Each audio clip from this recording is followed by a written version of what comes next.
Okay, today we're diving into something that you might not think about much, but it's a real challenge for medical practices. It's this gap, this, delay between when they treat a patient and when they actually get paid for it. Yeah, it's a significant lag. We're talking insurance claims, patient invoices. It all adds up and can really squeeze their cash flow. Exactly. So we're looking at a potential fix today.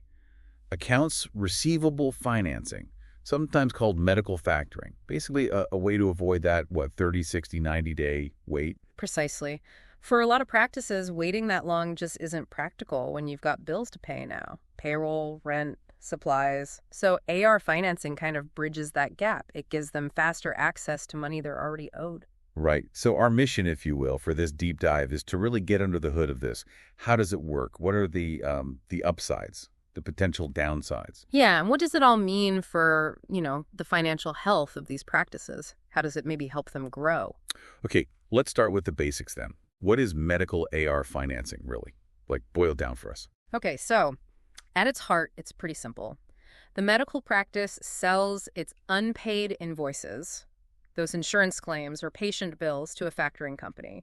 They do this at a small discount, but the trade-off is they get cash almost immediately. So turning IOUs into actual working capital right away. That's the essence of it. Unpaid invoices become immediate cash. Got it. But why is this even needed? What's the specific problem in healthcare that makes this attractive? Well, it really comes down to that payment cycle we mentioned. Insurance companies, they just take time, 30, 60, sometimes 90 days or more to pay up. And then you've got patient payments, which can be, unpredictable. Exactly, fluctuating. So the money for the services they've already provided isn't actually in their bank account. It creates a sort of constant struggle for consistent cash flow. And we're just talking about, expansion plans falling through, right? This hits day-to-day operations. Oh, absolutely. Think about the regular costs. Salaries are a big one. Doctors, nurses, admin staff. Then there's rent, utilities, medical supplies. If your income is always delayed, just meeting these basic operational costs can become a real juggling act, a source of stress. Right. Okay. So AR financing steps in. What are the actual tangible benefits a practice sees? Let's walk through those. The number one benefit, no surprise, is improved cash flow. It directly tackles that waiting period. You get funds up front for those invoices, so you're not constantly waiting on reimbursements to cover immediate needs. It provides that liquidity. Immediate cash solves the immediate problem. But does it help with bigger picture stuff too, like growth? Yes, definitely. Having that consistent cash flow is huge for growth. It might mean they can finally invest in that new piece of equipment they need, or maybe expand the services they offer, or hire more staff to handle more patients. And importantly, maybe without needing to take out a traditional bank loan. That's a really key point. Because it's based on money they've earned, it's not adding debt in the same way a loan does. It's accessing earned revenue faster. That distinction feels pretty important from a financial health perspective. It is. And there's another angle to simplifying things on the admin side. Managing all those claims, following up on payments. It's a lot of work. It takes time, resources. The collections part especially, I mean. Right. So when you work with a factoring company, they often take over some of that collections work. It reduces the administrative burden. Which frees up the practice staff to do what? To focus on patients, which at the end of the day is what they should be focusing on, patient care. So better cash flow, growth potential, and potentially less admin hassle. That sounds pretty appealing. It can be, yeah. And as you mentioned, it doesn't increase the practice's debt load because it's technically an advance, not a loan. It doesn't sit on the balance sheet as a liability. Okay. And what about flexibility? Does it work for different sizes of practices? Or if their billing fluctuates? That's another strength, actually. It's quite scalable. The amount of funding you can get is tied directly to your receivables.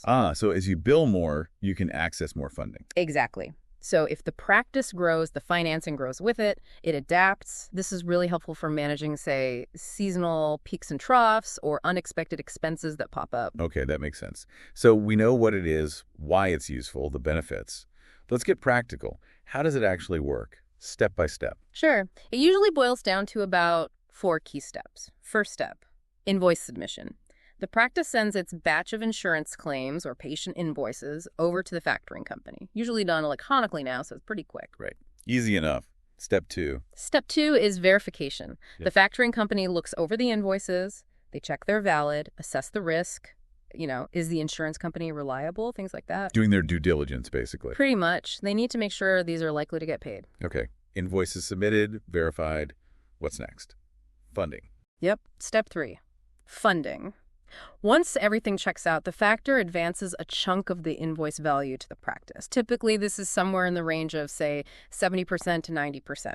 So a significant amount comes through very quickly. 70 to 90% upfront. Wow. Okay. And the remaining 10 to 30%. That comes at step 4, settlement. So eventually, the insurance company or patient pays the full invoice amount. That payment goes to the factor. The factor then deducts their agreed-upon fee and sends the remaining balance, back to the medical practice. Got it. So practice gets most of the cash fast, factor takes their fee, practice gets the remainder later. Clear process. Now, if a practice is thinking, maybe this could work for us, choosing the right company seems critical. What should they look for in a partner? Oh, absolutely crucial. Choosing the right partner makes all the difference. Number 1, I'd say, is experience in healthcare. Why specifically healthcare? Because medical billing is complex. You've got codes, insurance rules, compliance issues like IPA. You need a partner who understands that whole world, not just general finance. Makes sense. You don't want someone learning on your dime. What else? Transparent fees. This is non-negotiable. You need to know exactly what you're paying up front. No hidden costs, no surprises in the fine print.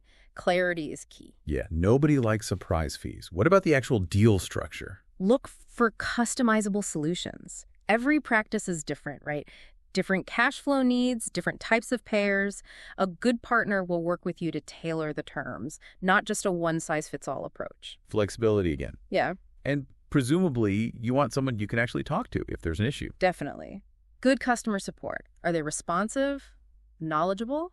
If you have a question or a problem, you want a team that can help you quickly and effectively. It smooths out the whole process. Okay, healthcare experience, clear fees, flexibility, good support. Seems like a solid checklist. But let's not gloss over the cost. We mentioned the factor takes a fee. What's the trade-off here? Right, it's not free money. There's a cost involved, which is the factoring fee.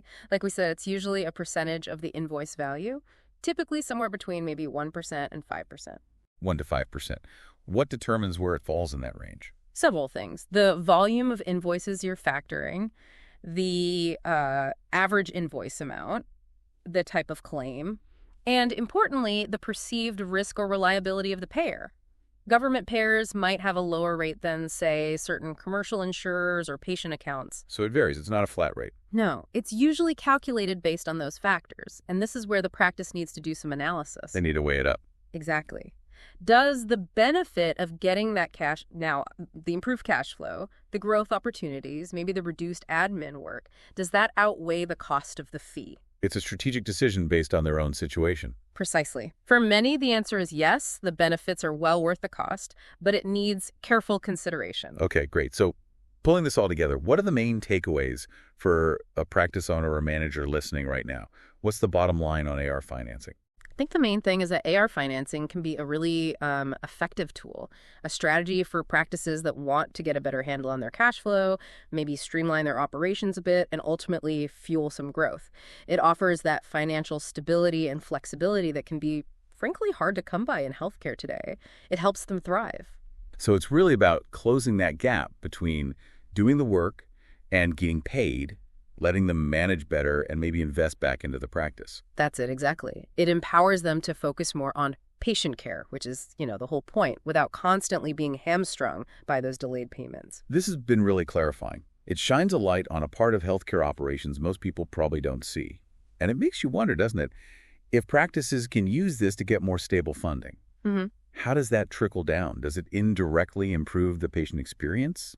Maybe through better equipment or just less stressed staff? It's a good question. You'd hope so. And you also have to think, what other industries face these long payment cycles? Construction, consulting. Could similar financing models help them smooth out their cash flow too? Something interesting to chew on.